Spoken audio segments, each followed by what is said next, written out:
تو نے انعام دیا ہے ہمیں آزادی کا، ناز کرتے ہیں تجھے قائد اعظم کہہ کے۔ کابینہ کا اجلاس تھا۔ اے ڈی سی نے پوچھا، سر اجلاس میں چائے سرو کی جائے یا کافی؟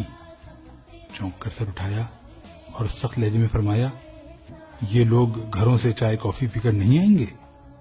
اے ڈی سی گھبرا گیا۔ آپ نے بات جاری رکھی، جس وزیر نے چائے کافی پینی ہو وہ گھر سے پی کر آئے یا پھر واپس گھر جا کر پیے۔ قوم کا پیسہ قوم کے لیے ہے، وزیروں کے لیے نہیں۔ اس حکم کے بعد جب تک وہ برسر اقتدار رہے، کابینہ کے اجلاسوں میں سادے پانی کے سوا کچھ سرو نہ کیا گیا۔ گورنر جنرل ہاؤس کے لیے 38.5 روپے کا سامان خریدا گیا۔ آپ نے حساب منگوا لیا۔ کچھ چیزیں محترمہ فاطمہ جناح نے منگوائی تھیں۔ حکم دیا یہ پیسے ان کے اکاؤنٹ سے کاٹے جائیں۔ 2-3 چیزیں ان کے ذاتی استعمال کے لیے تھیں۔ فرمایا یہ پیسے میرے اکاؤنٹ سے لے لیے جائیں۔ باقی چیزیں گورنر جنرل ہاؤس کے لیے تھیں۔ فرمایا ٹھیک ہے، یہ رقم سرکاری خزانے سے ادا کر دی جائے، لیکن آئندہ احتیاط کی جائے۔ برطانوی بادشاہ کا بھائی ڈیوک آف گلوسٹر پاکستان کے دورے پر آ رہا تھا۔ برطانوی سفیر نے درخواست کی، آپ اسے ایئرپورٹ پر خوش آمدید کہہ دیں۔ ہنس کر کہا، میں تیار ہوں، لیکن جب میرا بھائی لندن جائے گا تو پھر برٹش کنگ کو بھی اس کے استقبال کے لیے ایئرپورٹ آنا پڑے گا۔ ایک روز اے ڈی سی نے ایک وزٹنگ کارڈ سامنے رکھا۔ آپ نے کارڈ پھاڑ کر پھینک دیا اور فرمایا، اسے کہو آئندہ مجھے شکل نہ دکھائے۔ یہ شخص آپ کا بھائی تھا اور اس کا قصور صرف اتنا تھا کہ اس نے اپنے کارڈ پر نام کے نیچے brother of Quaid Azam Muhammad Ali Jinnah governor general Pakistan لکھوا دیا تھا۔ زیارت میں سردی پڑ رہی تھی۔ کرنل الہی بخش نے نئے موزے پیش کر دیے۔ دیکھے تو بہت پسند فرمائے۔ ریٹ پوچھا، بتایا 2 روپے۔ گھبرا کر بولے، کرنل یہ تو بہت مہنگے ہیں۔ عرض کیا، سر یہ آپ کے اکاؤنٹ سے خریدے گئے ہیں؟ فرمایا میرا اکاؤنٹ بھی تو قوم کی امانت ہے، ایک غریب ملک کے سربراہ کو اتنا عیاش نہیں ہونا چاہیے۔ موزے لپیٹے اور کرنل الہی بخش کو واپس کرنے کا حکم دے دیا۔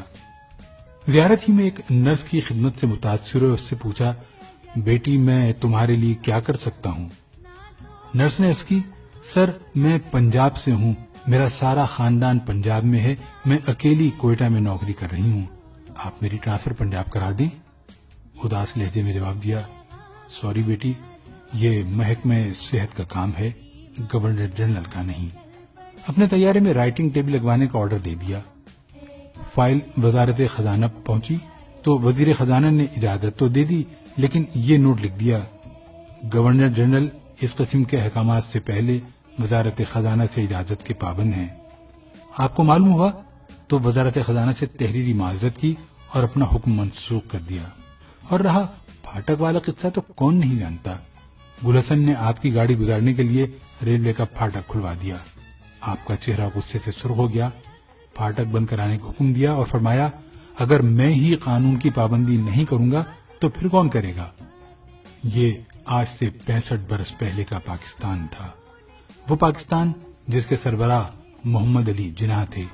لیکن پھر ہم ترقی کرتے کرتے اس پاکستان میں آ گئے جس میں پھاٹک تو ایک طرف رہے، سربراہ مملکت کے آنے سے 1 گھنٹہ پہلے سڑکوں کے تمام سگنل بند کر دیے جاتے ہیں، دونوں اطراف ٹریفک روک دی جاتی ہے، اور جب تک شاہی سواری نہیں گزرتی ٹریفک کھلتی ہے اور نہ ہی اشارے، جس میں سربراہ مملکت وزارت خزانہ کی اجازت کے بغیر جلسوں میں 50 کروڑ روپے کا اعلان کر دیتے ہیں۔ وزارت خزانہ کے انکار کے باوجود پورے جہاز خرید لیے جاتے ہیں، جس میں صدروں اور وزیر اعظم کے احکامات پر سینکڑوں لوگ بھرتی کیے گئے، اتنے ہی لوگوں کے تبادلے ہوئے، اتنے ہی لوگ نوکریوں سے نکالے گئے اور اتنے لوگوں کو ضابطے اور قانون توڑ کر ترقی دی گئی، جس میں موزے تو رہے ایک طرف، بچوں کے پوتڑے تک سرکاری خزانے سے خریدے گئے، جس میں آج ایوان صدر کا 50 کروڑ اور وزیر اعظم ہاؤس کا بجٹ 1 ارب 39 کروڑ روپے ہے، جس میں ایوان اقتدار میں عملاً بھائیوں، بھتیجوں، بھانجوں، بہنوں، بہنوئیوں اور خادم کا راج رہا، جس میں وزیر اعظم ہاؤس سے سیکریٹریوں کو فون کیا جاتا ہے اور کہا جاتا ہے کہ میں صاحب کا بہنوئی بول رہا ہوں، جس میں امریکہ کے نائب وزیر کے استقبال کے لیے پوری حکومت ایئرپورٹ پر کھڑی دکھائی دیتی ہے اور جس میں چائے اور کافی تو رہی دور، کابینہ کے اجلاس میں پورا لنچ، پورا ڈنر سرو کیا جاتا ہے، اور جس میں ایوان صدر اور وزیر اعظم ہاؤس کے کچن ہر سال کروڑوں روپے دھواں بنا دیتے ہیں۔ یہ پاکستان کی وہ ترقی یافتہ شکل ہے جس میں اس وقت 18 کروڑ غریب لوگ رہ رہے ہیں۔ جب Quaid Azam governor general house سے نکلتے تھے تو ان کے ساتھ پولیس کی صرف ایک گاڑی ہوتی تھی۔ اس گاڑی میں صرف ایک انسپکٹر ہوتا تھا اور وہ بھی غیر مسلم تھا۔ اور یہ وہ وقت تھا جب گاندھی قتل ہو چکے تھے اور قائد اعظم کی جان کو سخت خطرہ تھا۔ قائد اعظم اس خطرے کے باوجود سیکیورٹی کے بغیر روز کھلی ہوا میں سیر کرتے تھے، لیکن آج کے پاکستان میں سربراہ مملکت ماڈرن بلٹ پروف گاڑیوں، ماہر سیکیورٹی گارڈز اور انتہائی تربیت یافتہ کمانڈوز کے بغیر 10 کلومیٹر کا فاصلہ طے نہیں کر سکتے۔ ہم اس ملک میں مساوات رائج نہیں کر سکے، ہم اسے خوددار، باوقار اور ایماندار قیادت بھی نہیں دے سکے۔ یہ نہ دیں، ہم اسے جدید، ترقی یافتہ اور پرامن ملک نہیں بنا سکے، نہ بنائیں، لیکن ہم اسے واپس 1948 تک تو لے جا سکتے ہیں۔ ہم اسے 65 برس پرانا پاکستان تو بنا سکتے ہیں۔